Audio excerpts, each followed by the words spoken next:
It's your brother Blackbeard. I'm back. Just want to welcome all the people in peace. You definitely tuned in for another classic in the Midnight Mirage. So before we go forward, I just want to, thank the men and women for tuning in again. I hope that you are in a healthy state of mind and emotion. And I also hope that tonight's tape will provide some deeper and greater understanding for you and a lot of clarity and happiness that will grow in you from that understanding, And I also pray and hope that you yield the rewards for being faithful and having the patience and for having the discipline to continue to study. Because a lot of you that are listening to this tape right now probably have been very, very consistent in your studies. Some of you are even older than me and have been studying longer than me. Some of you probably have been studying my whole life.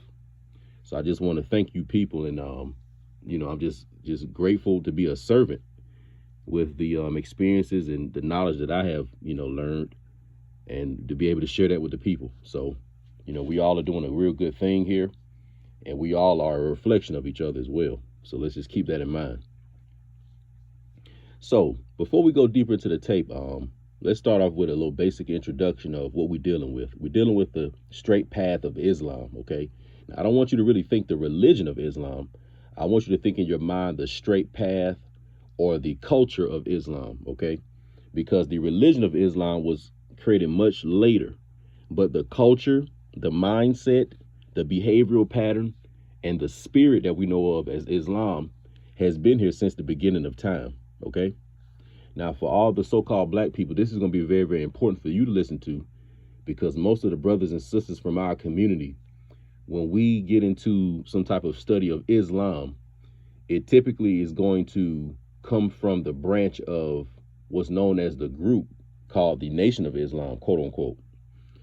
And what I want you all to know, and I may have to do a tape on this in the future, but there's a difference between the straight path of Islam and the culture of Islam and the different, I'll say, beliefs that the Nation of Islam have. All right. So keep that in mind, that our ancestors who practiced Moorish Islam or Moorish Judaism in its original form, it didn't look like what you see in the Nation of Islam, nor did it look like what you see with those brothers that's dealing with the Hebrew Israelite thing.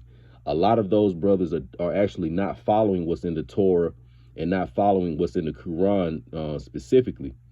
And because we've grown up under this Western Roman occupancy, and because we've been highly infiltrated with, Freemasons and other Jinn, etc., a lot of people have a lot of confusion.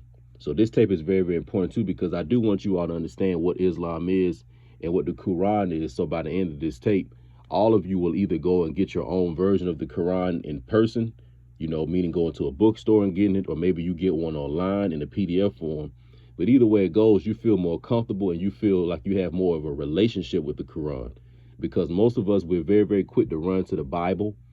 Most of us are very, very quick to probably run to the Old Testament. But a lot of us will shy away from running to the Quran. And a lot of that shying away was, it was set up for you to run away from it. Because believe it or not, it holds a truth that we need to get the full picture of what God wants us to see. So the truth of the matter is that if we want to get the full truth and the full picture of what the Most High God wants us to see, we will one day have to pick that Quran up.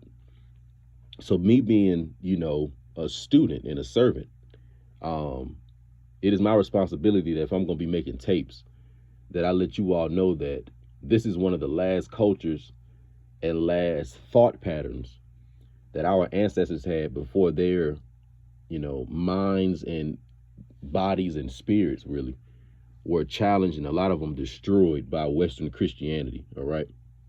So understand this. Most of us grew up in the so-called black church.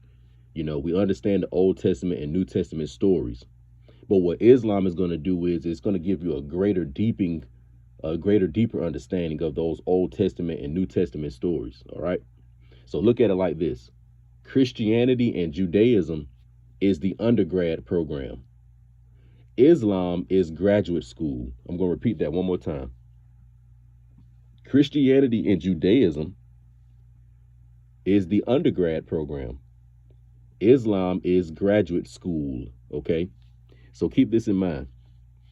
So let's take Blackbeard, for example. When I went to college, my undergraduate degree was in accounting, okay? So Blackbeard got a bachelor's in accounting. Now, had I went to graduate school, then I would have gotten a master's in accounting. Now, keep in mind that it's still accounting, but when I went to grad school, I was going to get a little bit more information that I may have not gotten in undergrad. They were going to show me certain things on the balance sheet that I may have not learned in undergrad. And it was going to be certain things that I may have been introduced to in undergrad, but they were going to expound on it, and they were going to give me more extensive insight on some of the stuff that I may have been introduced to in the undergrad program, okay? It's the same thing with the culture of the straight path that we're looking at. A lot of what you all were introduced to in Judaism or the Old Testament or Christianity, the New Testament, you're going to get a greater insight when you start dealing with the Quran, all right? So just like undergrad accounting, yes, you're going to learn about income statements, but grad school accounting, you're going to probably learn a little extra about income statements that you're not going to learn in undergrad. And the reason why I have to use that example is because I need you to understand and accept that even though you may know the Old Testament pretty good and you may know the New Testament pretty good, and even though you may go to church every Sunday or whatever the case may be, you still don't have the greater understanding that God wants you to have. Because one thing is for certain is that we do have to end up getting our graduate degree in life, okay? So the Quran must be picked up at, some point in your graduate studies or in your learning, I'll say, all right? Now, what was it that I wanted to, so this is what I want to read real quick. So it's going to be several things we're reading tonight, but I still want you to get this understanding of Islam being graduate school, okay? So I want you all to understand that you all need to get ready to enroll in grad school. It's no coincidence that when you meet a Caucasian white male, okay, and when I say white male, I mean phenotype, then when you meet him, he may be a Christian man. He may believe in the Caucasian Jesus, etc. But he may be introduced into a Freemasonic order. Now, when he joins this Freemasonic order, he knows that he's going to learn real knowledge. He's going to learn the truth. And he knows that he's probably also going to be introduced to things that he may have never even heard of. So in other words, he knows that he's about to go into a graduate school of learning. There's no coincidence, you all, that when they become Freemasons, they make them study Islam. There's no coincidence that when they become 33-degree Masons, they become Shriners. And they now start to adopt not only the Islamic regalia, but they now even start practicing and reading the Quran and basically living a life as if they were a Muslim, but it's only behind closed doors. In the public, they still act as if they are a Western European Christian, but behind closed doors, they're dealing with Islamic study. Okay, so let's read this a little bit. All right. The Quran is a divine message revealed by God to the Prophet Muhammad, peace be upon him, over a period of 23 years. In 610 AD, while Prophet Muhammad was meditating in a cave of Hira outside the city of Mecca, Angel Gabriel visited Muhammad, commanding him to read. This was the first verse the first verse revealed to Muhammad from God. Over the next several years, Prophet Muhammad continued to receive revelations from God, which were ultimately compiled into 114 chapters. All right. Now, listen up to this, you all. This is very, very important. The Quran is a continuation of the revelation that came to Abraham in the book of Abraham upon papyrus, to Moses as the Torah, to Isa or Jesus as the Bible, and to David in the Psalms. Let me repeat that one more time. Okay.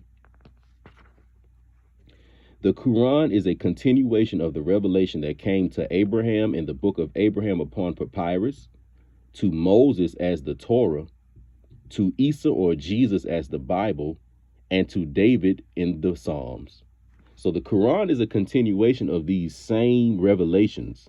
So the Prophet Muhammad is no different than the prophet, Isaiah or the prophet Musa. He's a prophet that we all should accept. Now, this is what I will tell you all. Because we come from the line of Sarah, and because we come through the line of Jacob or Israel, that our prophet or our messenger is Isa or so-called Jesus, okay? So the prophet to the Ishmaelites would be Muhammad. The prophet to the Israelites under Roman occupation at least, was Isa, or so-called Jesus. So keep in mind that the man that you all call Isa or Jesus actually is our prophet. And if you don't believe me, answer this question. In North America, out of all the cultures and all the leaders and all the religious messengers, even in our dead state, who do so-called black people follow the most? Isa or Jesus. Now, yes, we follow that Roman Western Zionist version of him, satanic version of him, but nevertheless, that version was replicated from the real man. So before we go forward, I need you to keep in mind that Isa, or what you all call is Jesus, that is our prophet or our messenger. So yes, we accept the Quran. Yes, we accept the Torah. But Musa or Moses was the prophet or the messenger to our ancestors during their captivity in Egypt, or Mitzrayim. Okay. And Isa or Yeshua was the messenger or the prophet sent to our ancestors during the time of Roman occupation. Now, let me ask you all a question. What kind of occupation are we under today? Are we under Egyptian occupation? Or are we under Western Christian Roman occupation? We are under Western Christian Roman occupation. So that means that which prophet or messenger is the most recent one that was sent to the line of Israel? It was Isa or Yeshua, okay? So I know a lot of brothers in the Nation of Islam want to curse Jesus, but a lot of it is a lack of understanding. Because believe it or not, I'm gonna have to just do another tape on it, but the Nation of Islam was actually set up to deceive us. Not saying that a lot of the people who initially were involved didn't have a good heart, but it definitely was infiltrated by the shayateen, for certain. Okay. So now the next thing that we want to do, I want to give you all a brief history to how we got in this shithole that we in right now. And what we're dealing with right now is our people are under a European Christian. And when I say Christian, I mean Western Christian. So I don't want you to think Orthodox Byzantium. I want you to think Western, December 25th Christianity under the Pope. Because remember now, the Christian Empire moved to Constantinople. When it moved to Eastern Europe, that is Orthodox Christianity. That is what the original Moors was practicing. But now in Western Europe, under the Catholic Church and under the Pope, and what they created was known as Roman Catholicism, this is a different form of Christianity. So even keep in mind that when you say Christianity, there are two types of Christian. The Christian that we was getting along with was more of the Orthodox Christian, even though we didn't treat some of them right. Okay. But the one that we always had a battle and always had a problem with was the Western European Christian under the leadership of the Pope, the Franks, the Visigoths, those people. Okay. So once again, you have to understand your history. But anyway, I want you all to understand the flaws and the sins of our Moorish forefathers, the Moorish rabbis, who not only did they reject the Messiah, but they committed a lot of the sin. So I want us to understand a lot of that, and a lot of that sin that they committed, it led to the problems that we're in today. So before we go into that, I want to talk about the times before Abraham, okay? Because we all know that Abraham was called out of basically a civilization, called Chaldea, or in other words, it was a kingdom of Babylon. So really what it was is Babylon, because after the flood, remember the first civilization actually was Babylon. And believe it or not, the people started to migrate towards the, areas that, they used to rule in prior to the flood. So Babylon was that first civilization to sprout up, okay? So we talking about before Abraham. We talking about probably even before his father, Terah. We talking about a very, very ancient time. And during this time, when you read in the Quran, you will read that there were two angels sent down to Babylon to test man, because Allah was seeing man's behavior after the flood. And he was noticing that man was starting to get certain egos and going back to a lot of that stuff that they was doing prior to the flood. So because of this, there was going to have to be a test.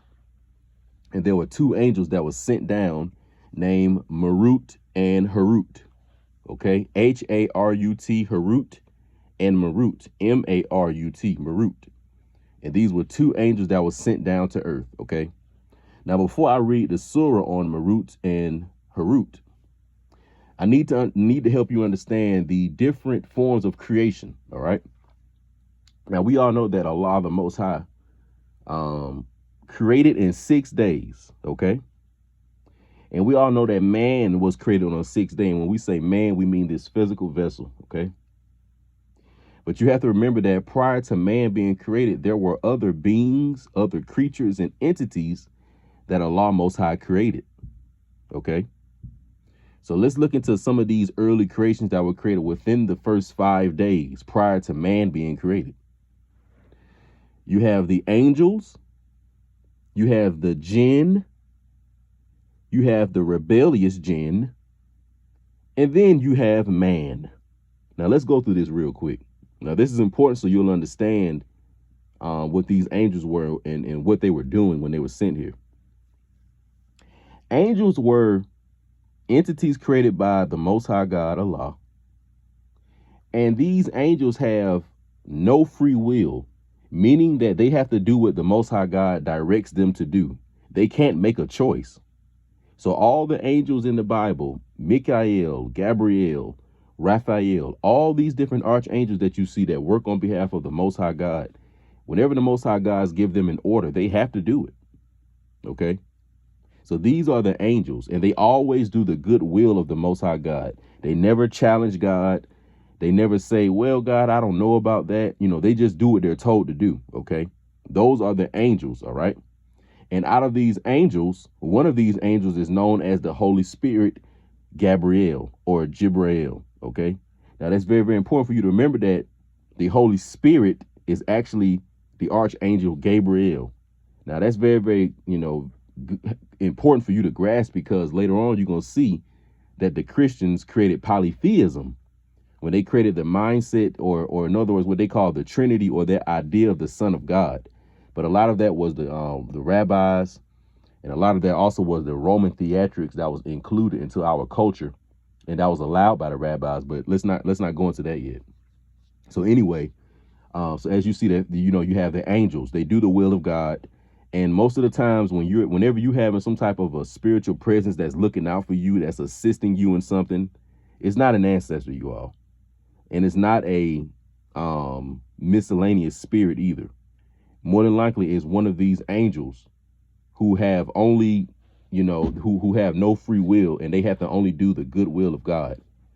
And more than likely, if they sent to you, that means that the Most High God, Allah, sent that angel to work or do something on your behalf. So from now on, understand that whenever you have a lot of spiritual assistance in your life, this is Allah, the Most High God, doing that. There are no other gods, that are pointing anything to happen in your life. It's not magic. It's not astrology. It's not horoscopes. It's not palm reading. It's not none of that stuff. You know what I'm saying? It's not voodoo. It's not none of that. It's the Most High God, the one true creator, doing it. And if something is coming in your life and it is helping you, it more than likely is one of these angelic progenitors. Okay. Now let's go to the next order of being. So the next order of being you have was something that's called a jinn, Djinn, or Jinn. Now a jinn is an entity that's created out of a smokeless fire. All right. So it's a spiritual fire that this entity is created out of. And the difference between a jinn and an angel is a jinn has free will, meaning that it can choose to follow or it could choose to rebel. Okay. So that's now you understand what the difference of a jinn and an angel is. All right. The jinn, it can rebel or it can choose to follow. All right. And also, too, the jinn don't have all the access to the higher heavens that the angels have. And also, the jinn don't have all the knowledge that the angels have either. Okay. So keep that in mind. You have the angels, and then now you have the jinn. Now, all jinn are not evil, just like all jinn are not good. So you could have assistance in your life that not only was coming from an angel appointed by God, but maybe there may be even a jinn out there who believes in the Most High God, and they may want to help you. Okay. So keep that in mind. But also you have what's known as a wicked jinn or rebellious jinn. So remember how I said that the jinn has the ability to, either assist or rebel, okay? Usually to jinn that rebel and that are wicked, they're called the shayateen, okay? They're called the shayateen, T-E-E-N as in plural, okay? These are more wicked or rebellious jinns. We know them as demons in Christianity, okay?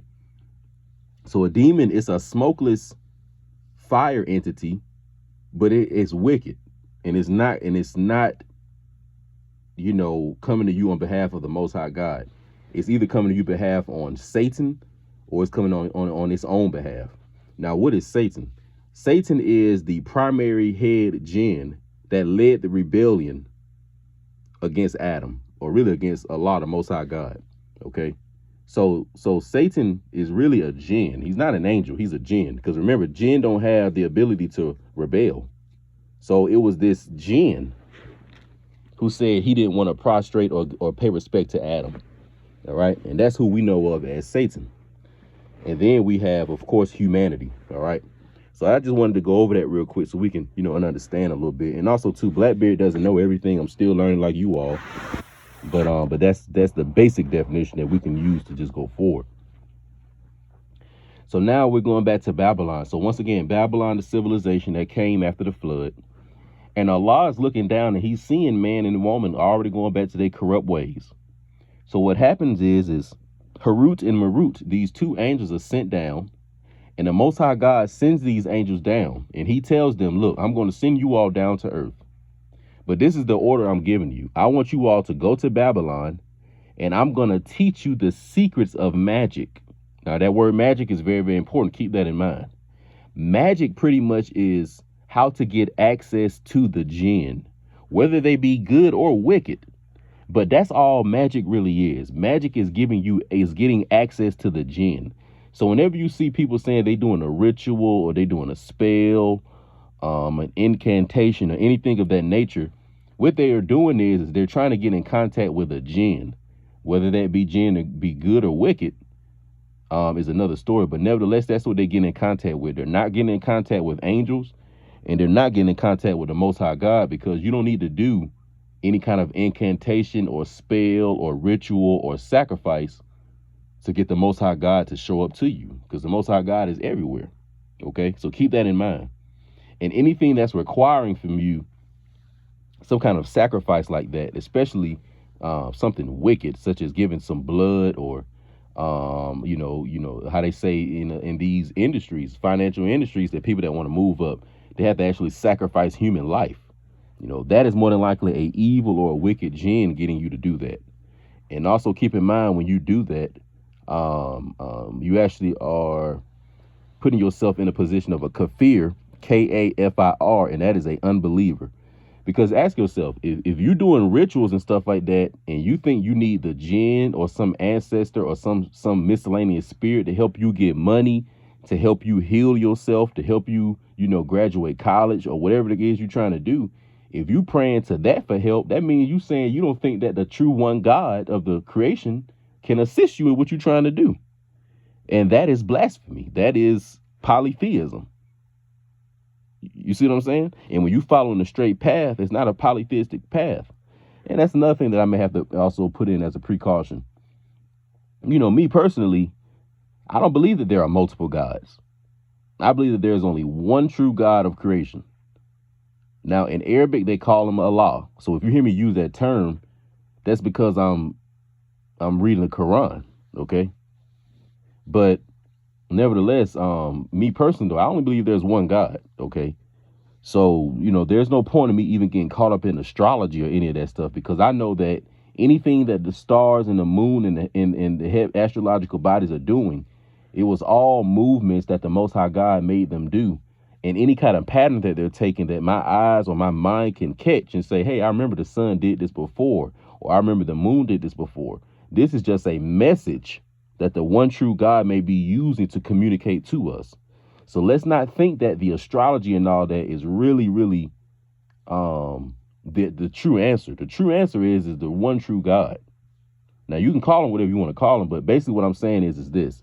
We boiling down to a point where you're going to have to see what side of the field you on. Do you believe in polytheism, Or do you believe in monotheism? Do you believe that there is only one God and there are no other gods but that one true God? Or do you believe that there are several gods? So that's really where we at with it. And me personally, from now on, and even in the past, you know what I'm saying? But now I guess it got to be really clear and put out there the right way. I don't believe that there are multiple gods. I'm not a polytheist. I believe that there's one God, you know, and that's just what it is. You know what I'm saying? But anyway, so these angels are sent down Harut and Marut to Babylon. So the one true God tells them, look, I'm going to send you all down, and I want you to give man the option to learn magic. But anyone who accepts this magic, I need you to let them know that they're not supposed to learn this, because learning magic is practicing polytheism. And if they practice polytheism, that means that they don't believe in me as the one true God. So Allah, the one true God, sends these angels down. These angels come down to earth in the form of disguised men. Now, the thing is this. Some people may want to know, well, how did the angels transform into a human form? That's what the Quran says, and that's just what I'm sticking with. You know, I'm not going to put my interpretation on it, but that's what it says, you know what I'm saying? And if God wanted to change men and disguise them, he can do that if he want to do it. You know, who am I to say he can't? So he sends these two angels down in the form of men. They're walking around Babylon, and they're telling men, hey, I can teach you magic. I can teach you how to contact the shayateen. I can teach you how to contact Jinn. But if you do this, that means that you are blaspheming and you are going against the one true God, which is something you are not supposed to do. So I will teach you this, but if I teach you this and you accept it, you are sinning. So this is what the angels was telling the men. And a lot of men said, we want to learn what you want to tell us. We want to learn magic, and we're going to go against the one true God. So that's what a lot of the men did in Babylon. So the angels were there for, probably over 1,000 years teaching men magic. So what we know of as magic, incantations, pentagrams, voodoo dolls, technology, iPhones, all that stuff that we call magic. Believe it or not, y'all, that was taught by the Jinn. Okay. That was taught by the Jinn. Now, that's very, very important for you to understand, because next what we're going to do is we're going to read in Surah 2. Okay. We're going to read in Surah 2 in the Quran. All right. Now, this is Surah 2, verse 102. This is Surah 2, verse 102. And what I want to do is we're going to read this in full context. But as of right now, let me see. We're going to go into that right now. You know what? I will. So what we're going to do is I'm going to read from Surah 95 up to Surah 102. So you can get the full scope of how our forefathers rejected the Most High God. All right, here we are. And they will never invoke it on account of what their hands have sent before, and Allah knows the unjust. And you will most certainly find them the greediest of men, let me reread that. And you will most certainly find them the greediest of men for life than even those who are polytheists. Every one of them loves that he should be granted life 1,000 years, and his being granted a long life will in no way remove him further off from the chastisement, and Allah sees what they do. Whoever is the enemy of Jibril or Gabriel, for surely he revealed it to your heart by Allah's command, verifying that which is before it, and guidance and good news for the believers. Now keep up, y'all. And certainly we have revealed to you clear communications, and none believe in them except the transgressors. Keep it up, y'all. Now here we go into the wicked rabbis. All right. What? Whenever they make a covenant, a party of them cast it aside. Nay, most of them do not believe. So let's keep this part up in mind. Like, think about the covenant of Abraham. Think about all those covenants that were made in the Bible. But right here in the Quran, in Surah 97, it says, no, in Surah 99, it says, and certainly we have revealed to you clear communications, and none disbelieve in them except the transgressors. What? Whenever they make a covenant, a party of them cast it aside? Nay, most of them do not believe. So always keep in mind that it's a covenant made, and there's always a group amongst the rabbis, or a group amongst the sheikhs, or a group amongst the preachers and the pastors that sells you out. It's never all of them, okay? Now keep this in mind. And when there came to them an apostle from Allah, verifying that which they have, a party of those who were given the book threw the book of Allah behind their backs as if they threw nothing. So it's telling you right here that an apostle was sent from Allah to verify what they have. And they threw the book of Allah behind their backs as if they had nothing. So that's showing you that the prophets and the apostle Yeshua or Isa was sent to those rabbis to let them know the book they had, the Torah, was the right thing to do. But they threw the Torah or the book of Allah behind their back, and they turned their back on God. These are our ancestors, y'all. Y'all black people want to know why y'all living in this bullshit life y'all living. These are the curses that they put on us by them throwing the book of Allah behind their back. All right, now listen up. Now remember, I just told y'all who the Shayateen were. I just told you there was wicked rebels, right? Because remember, if they throwing the book of Allah behind their back and they're saying that we don't want to follow the one true God, that means that what system are they stepping into? Polytheism, right? Because if you do any type of magic, any type of incantations, or if you calling up what you think is any type of spirit, that's practicing polytheism. And that is actually a sin and something we're not supposed to be doing. But anyway, let's get into it. So let's see what the wicked Moorish rabbis did, our ancestors. And they followed what the shaitans chanted of sorcery in the reign of Solomon. And Solomon was not an unbeliever, but the shayateens disbelieved. They taught men sorcery, and that was sent down to the two angels at Babylon, Harut and Marut. Yet these two taught no man until they had said, quote, surely we are only a trial, therefore do not be a disbeliever, end quote. Even the men learned from these two magic by which they may cause a separation between a man and his wife, and they cannot hurt with it anyone except with Allah's permission. And they learned what harmed them and did not profit them. And certainly they know that he who bought it should have no share of good in it in the hereafter. And evil was the price for which they sold their souls, had they but known this. Now let's go over what this says real quick. So remember, like I told you all, during the time of Babylon, before Abraham was even born, because you got to remember, when Abraham was born, his father was a polytheist. They were all worshiping idols and stuff like that. So this is even before the time of Solomon. This is thousands of years before that. Okay, I'm telling y'all the origin of where magic was introduced to our ancestors in the original Babylon. Okay, not Nebuchadnezzar Babylon, the original Babylon, the Babylon even before Nimrod, the one that the arrogant, egotistical giants ruled, the one that the Nephilim ruled, that Babylon, the men of old, though the mighty ones, that Babylon, the one that one, the original one. You know what I'm saying? It says this. It says that, and the rabbis, the dirty Moorish rabbis, followed the shayateens, or the wicked jinn, and they chanted sorcery. And they chanted of sorcery in the reign of Suleiman.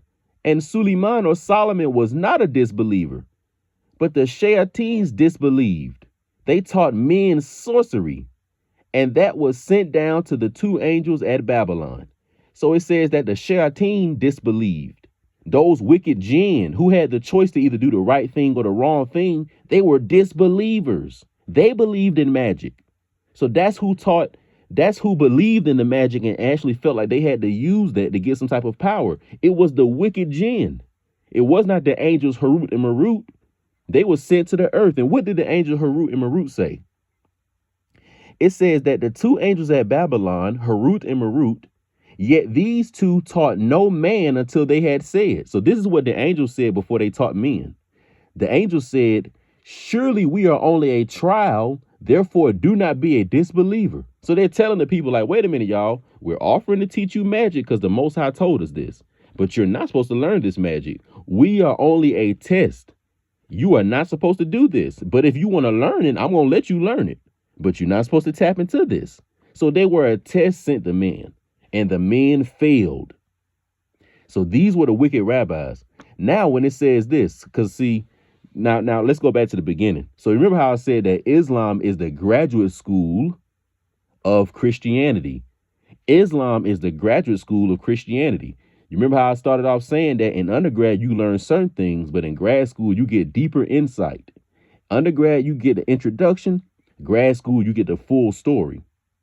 So in undergrad, in the Old Testament, we know about Suleiman, the son of the prophet David. And we know that David fought to restore the one true God, to one true God system known as Israel. And also, too, let me before I go forward, I have to thank and give a shout out to a man from Trinidad by the name of Sheikh Imran Hussein. Sheikh Imran Hussein, and he is an Islamic scholar. This man has to be probably either in his early 80s or his 70s. But this man is very, very wise, a very, very wise man. And he's written several books. And through studying this man's work, I've been able to get a greater understanding of this to now share with you all as the people. So I want to shout this man out named Sheikh Imran Hussein. IMRAN HOSEIN. He's an Islamic scholar. Sheikh Imran Hussein, a very, very wise man. But anyway, going back to this, so the caliphate state, okay, the caliphate state this is how the Moors rule, you all, whether they were the Yehudim, the Hebrew, or the Muslim ones with Islam. When we rule things, you all, we didn't have that Republican form of government today. The type of government we had was one where the one true God had the last say so and had the supreme authority and had the supreme sovereignty. So when you think about all the Moorish caliphates that were under Islam, Allah was the one that ruled those governments, not those emperors, not the sheikhs, not the sultans, not the khanate, not the Khan. He didn't run the empire. The one true God ran it. So all the original Orthodox Christian communities, remember now, like I said, Eastern Europe, Constantinople, Orthodox Christianity, original Christianity from the Moors, they had a system where the one true God, Allah, ruled. The Islamic Moorish caliphates, they had a system where the one true God ruled. But when the Christian Western European ones came in, their system came in and said that either the Pope rules, or this king or this human man rules, or this oligarchical group of family rules, or this Senate and this House of Representative rules, but the one true God does not rule. So that's what you have is known as the secular state and what you have known as the caliphate state. Moors, us people, Israelites, we are under the caliphate state.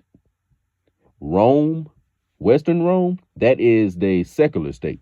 So that's also what it was in ancient Egypt. The Pharaoh or the Pharaoh during the time of ancient Egypt, okay, he was ruling during, not only was it polytheists, but it was also a secular state because he thought that he was the one true God. He didn't believe that there was no one real God of creation. He thought he was the God. So he had a polytheistic, secular, really atheistic damn system going on until he found out the truth. And the Quran tells you that. But nevertheless, what point was I about to make? We talking about Suleiman. So anyway, like I said, graduate school is Islam, undergrad is the Old Testament. So you all know the story about, Solomon creating the empire, but then Solomon dies. And then after he dies, they tell you that, the states of it, the whole kingdom of Israel split into the northern and southern kingdom. It tells you that his sons and all their idol worshiping mothers took over the kingdoms. And basically Israel went into the toilet after that. And the full collapse of that is when Babylon, of course, came in and they took the people into captivity. So that whole time when Israel was falling, these same wicked Moorish rabbis was ruling. And during that time, they thought that they were ruling in the way that Solomon was, but they were actually deceived by the shaitan. All right. So we're going to read a little bit deeper than that in a minute. So let's go into this one more time. It says that, and they followed, meaning the Moorish rabbis, and the Moorish rabbis followed what Satan chanted over the sorcery during the reign of Solomon. But Solomon was not an unbeliever, but the Satan disbelieved, and they taught men sorcery that was sent down to the two angels at Babylon. So what happened is when the two angels were sent down to Babylon, the wicked shayateen also learned that wicked stuff. And then as the generations were going on, they were just teaching men this same wicked stuff, getting them to corrupt their souls. Then it got to the time of Suleiman. Now, all of us know that during the time of Suleiman, that Suleiman prayed to Allah, the Most High God, to have the most wisdom. And he wanted to create a caliphate state where Allah could rule. So we all know about King Solomon and his worldwide empire. I talked about that in one of my previous tapes. So if you didn't listen to that tape, you may want to listen to that so you can understand the true history of when King Solomon and Israel actually ruled the world. So when I talk about, the Moorish Israel that was in league with the Phoenicians, that was in league with Mizraim, that was our ancestors. And they even had expeditions here in the Americas. They set up kingdoms here in the Americas. And they also went over and set them over in what you all know of as the Middle East and stuff. But nevertheless, King Solomon and King David, I am coming as from the perspective and angle that these were real men, in one way or another. But this was a real history is what I'm saying. So when King Suleiman was ruling, he was given the power by the Most High God to control the jinn. Now, you're going to learn about this in some of the rabbinical texts, because remember, like I said, the rabbis, they started to get into a lot of devil worship. And a lot of this was really, really piped up and put into their culture when our people were basically in the captivity in Babylon. So remember now, Babylon already had wicked magic and all that in there for thousands of years before the Israelites were made, prisoners of Babylon. So when our people were, made prisoners of Babylon, we were living in a society now where we were trying to keep up the ancient Moorish culture of Islam. But all these people around us, Babylonians and everybody else, they doing, voodoo dolls and incantations and spells and looking in black mirrors, and they doing all this different stuff. So some of the rabbis during that time, they started getting involved in that as well. So now what we're going to do is we're going to go deep into the rabbinical text. All right. And we're going to read into the story of King Solomon and the prince of demons, Asmoday. King Solomon and the prince of demons, Asmoday. All right. Now, what we're going to look deeper into now is the rebellious Moorish rabbis from the time of King Solomon or Suleiman, and the ones that use black magic. And then we're going to look into the rebellious Moorish rabbis during the time of Isa or Yeshua, when our people were under Western Christian occupation. Okay. So right now we're going to look into the Testament of Solomon and King Solomon's encounter with the prince of Jinn, known as Asmodeus. Okay. Now keep in mind too that when you deal with the Quran, you deal with the hadiths of the Prophet Muhammad, peace be upon him, you will learn that the false Messiah or the dajaal, Dajaal, dajaal, the false Messiah. When the Moorish rabbis during the time of Rome rejected Isa and they called his mother a whore and they thought that they killed him,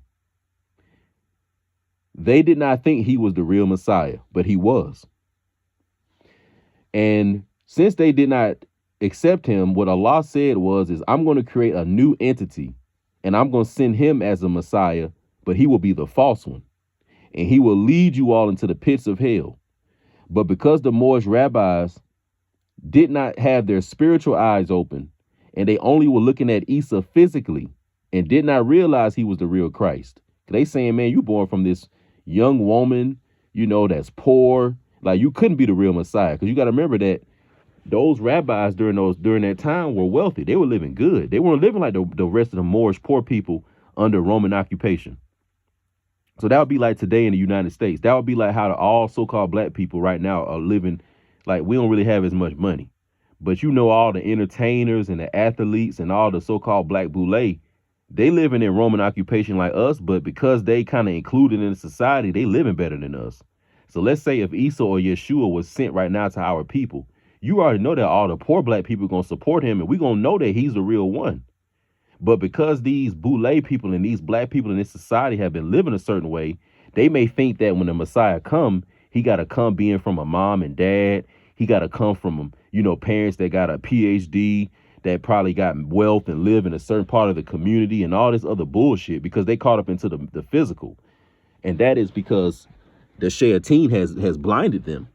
And Allah knows that. So in order to test them and to give them the opportunity, Yeshua or Isa was sent, but in a disguised way. He was sent as if he wasn't the Messiah, because he wasn't born from a noble family. He didn't have a bunch of money and all that. But that was just a test to see if the rabbis were going to fail. And clearly they failed. So part of what Suleiman knew in his wisdom, he knew that in the future there was going to be a false Messiah that was going to come and try to rule over Israel. And he was going to try to act as if he was the true Messiah. Okay.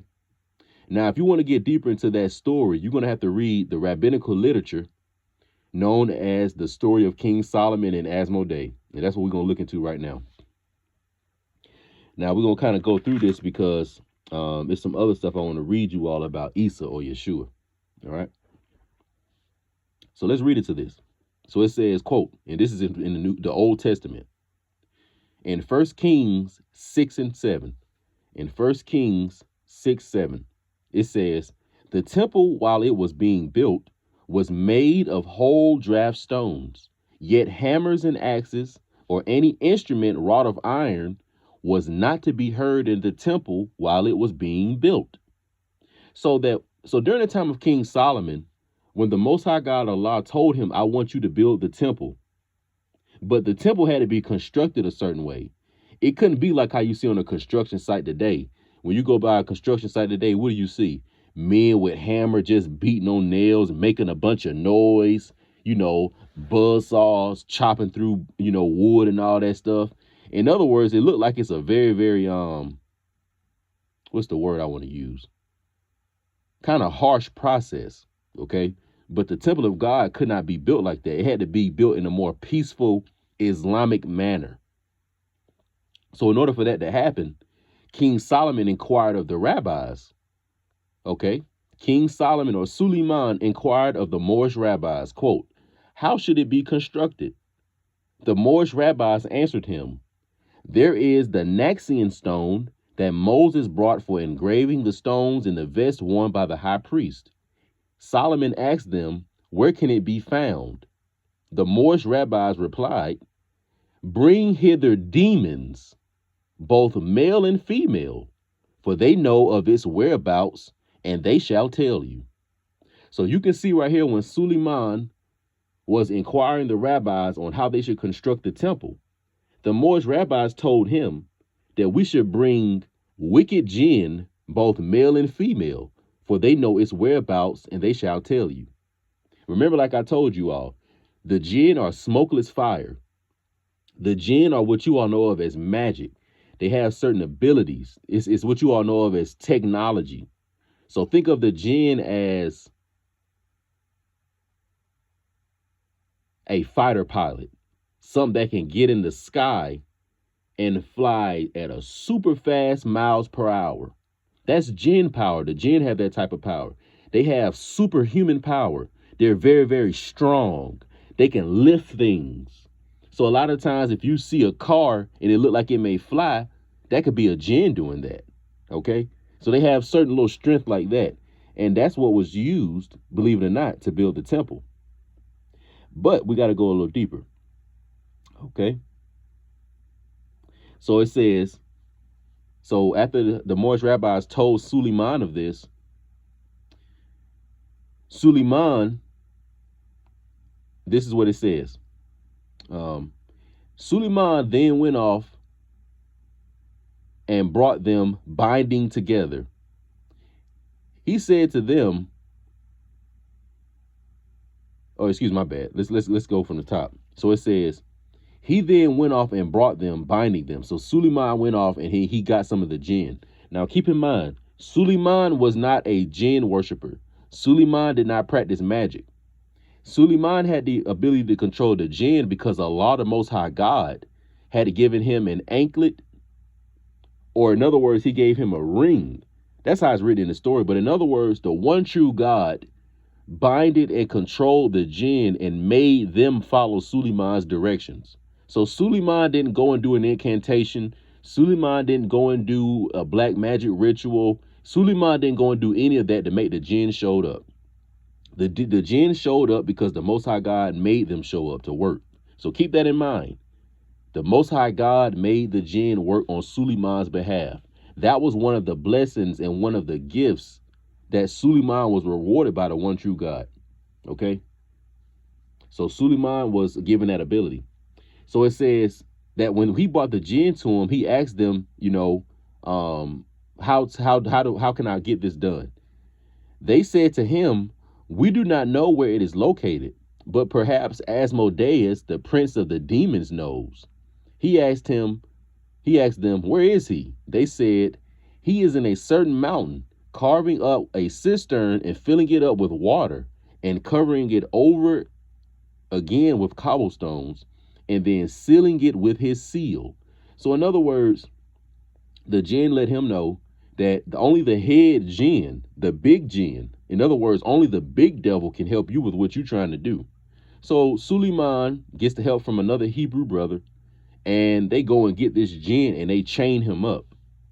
Now, keep in mind that this jinn represents also, as you're going to see in a minute, the false Messiah. But remember now, the false Messiah or the dajaal, he works in union with the shayateen. Okay, so the jinn or the shayateen or the evil devils, they are almost like the army of the false Messiah. Okay, so keep that in mind. So right now, Suleiman is dealing with the prince of the jinns. All right. So when he comes across this Asmoday, you got to remember these jinn are very, very, what's the word I want to use? Deceptive. And they have the ability to lie. They're very, very good at lying. And they're very, very good at getting in your head and getting in your emotions and getting you to step on your own toes, getting you to trick yourself off the streets, getting you to be deceived by your own ego. So in other words, these jinn really are not good to deal with. So it's not good to deal with black magic and stuff because, believe it or not, that entity that shows up is going to have the ability to control you because you want something from it. So when you see people doing stuff like sacrificing their friends and family and doing all these things to get money and stuff, those wicked jinn are laughing at you because they're not really doing anything to help you. They're just doing some basic shit. And really, you are a slave to them, and they know that. Okay? So, in other words, Solomon had this situation, and he's dealing with this prince of demons, but Asmodeus is very, very rebellious. So he's getting the help from Asmodeus, but he's having to chain him up and stuff like that. So now let's go down to this part and let's look into what happened with this Asmodeus and what he did, because this is very, very important for you to understand what the false Messiah is going to do. And I may have to make a tape on this in the future, but the false Messiah is yet to show up, but I believe he will be showing up in the next 50 to 100 years.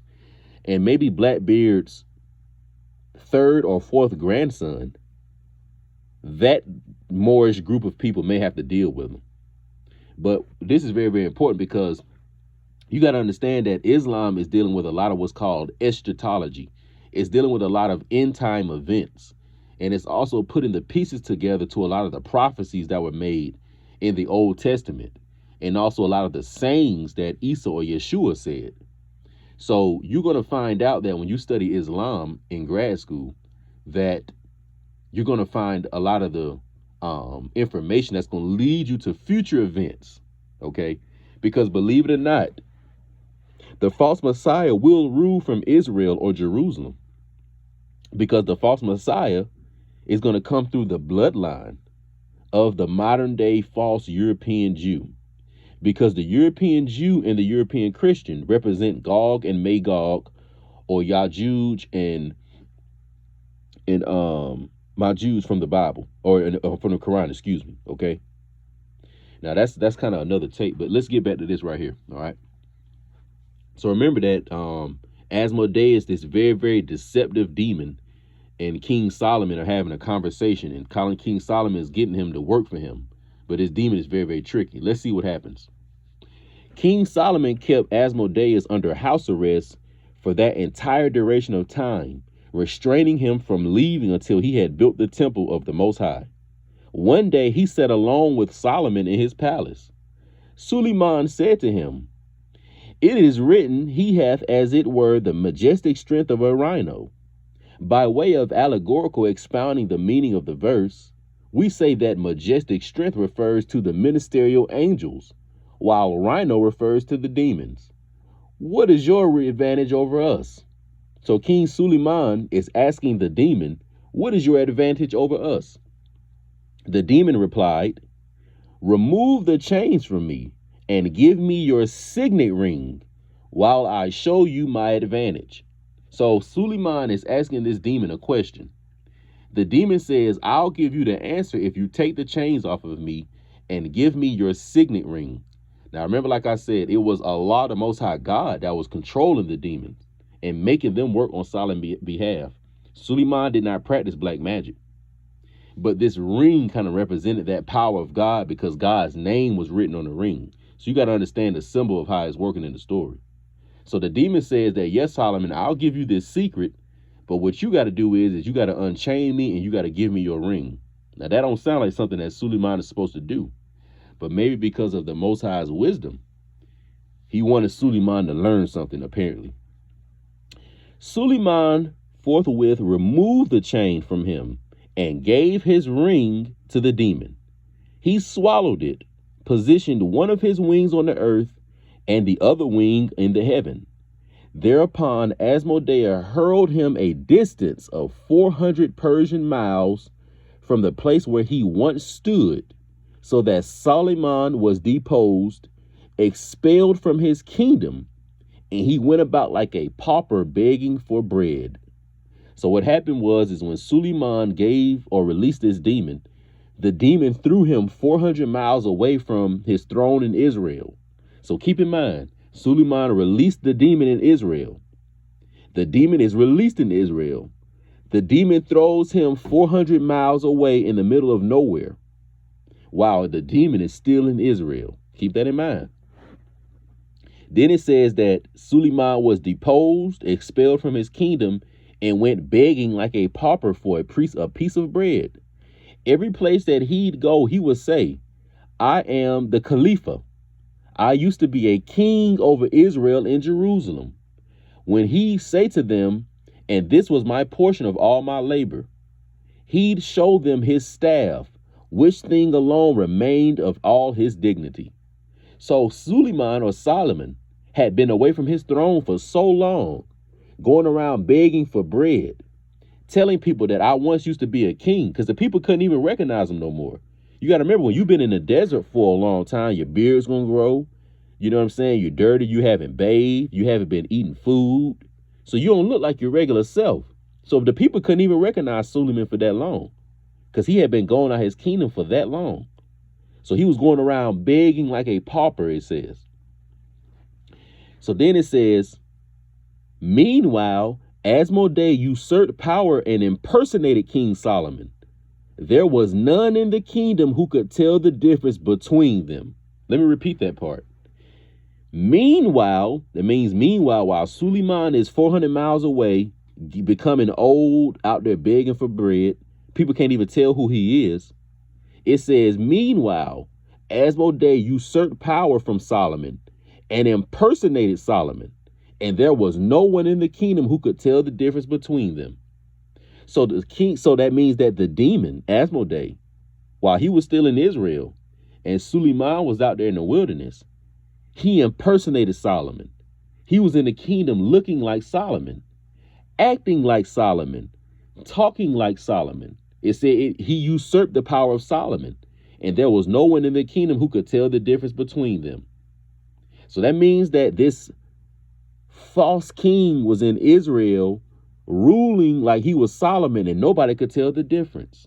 So let's see what happened with those rabbis.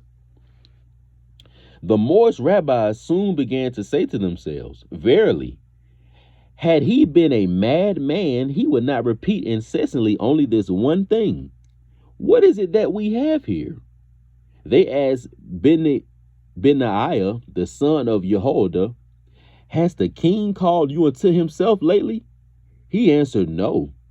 They sent unto the neighboring kingdoms, asking them whether the king had come unto them. They replied, saying, yes, he occasionally comes to us. They again sent unto the kingdom, saying, check his feet. So first of all, the rabbis in Israel, remember, some of them are getting caught up in the physical. Some of them know the spiritual. So some of them know that this ain't Solomon. Some of them thinking it's Solomon. Remember, like I told you all, when Isa was sent, they didn't know he was the real Messiah. So this thing about the rabbis not being able to see through the physical has been with us for a while. Because remember now, Isa and Solomon didn't live in the same time. Isa came much later. But the rabbis both are being deceived.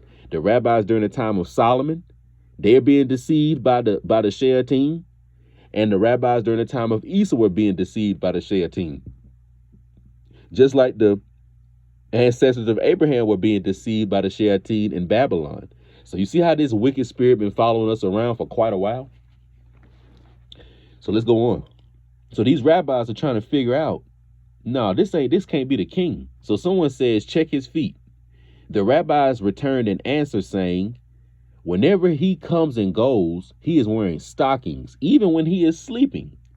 Moreover, he demands that women cohabitate with him during their period of separation. And he has even demanded even of his mother Bathsheba that she sleep with him. So these rabbis are saying, wait a minute. Why does Solomon always sleep with stockings on? He used to not do that. Why is Solomon always demanding that women sleep with him? He used to not always do that. And most importantly, why has Solomon demanded that his mother sleep with him? Wait a minute, this can't be Solomon. This is what the Moorish rabbis are saying now. After hearing this, they brought back Solomon, who had been deposed, and gave him the anklet or the ring, whereupon the ineffable name of God had been engraved. So that means that after they saw this false Messiah in the kingdom, who looked like he was the king, but he wasn't, after a while, they figured out you're not the real one. And they went out there and they found Solomon out there begging for bread. And after they found Solomon begging for bread, they brought him back to the kingdom and they gave him his ring back. Then it says, when Asmoday, or the false Messiah, the one who was impersonating Solomon, when Asmoday entered the palace, he saw him, meaning he saw the original Solomon. He then flew off in the sky, making haste his escape. But even so, Solomon was filled with constant fear, trepidation, and terror at the thought of Asmoday's return.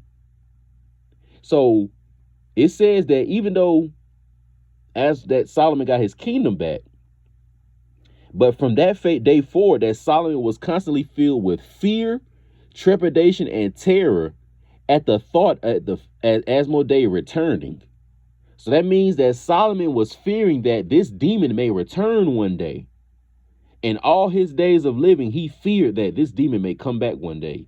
This demon that will impersonate me and that will act like he's the king, but he will not be the king. And my people will be deceived by him. And it says that brought terror to the mind of Solomon. All right. So now that was very, very important for you to hear and understand the history of Suleiman. All right. Now, what we're going to do is, I wonder if I need to make a whole tape on Isa. You know what we're going to do? Because this is very, very important, I will make a whole nother tape specifically dealing with the mysteries of Isa or Yeshua, because there's some very, very serious stuff in there that I need to make sure I focus on. So this tape was very, very good to go over the Quran and to get the people to see that this is our new graduate school that was always waiting for us. And now is the time for us to go into these studies. I wanted you to understand Babylon, how it was the first civilization, after the flood, and how our forefathers in Babylon and foremothers in Babylon got into the polytheistic system of idol worship. And they also got into what's known as black magic. And they got into incantations and doing all these silly things to gain power instead of following what Noah told them. Because you got to remember that Noah survived the flood. And Noah had 3 sons. And Noah told his 3 sons about the one true God.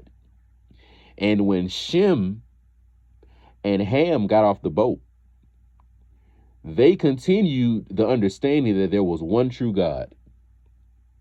But there were certain descendants from Ham and certain descendants from Shem later on who wanted to ignore that there was not one true God. And they went back to the polytheistic system.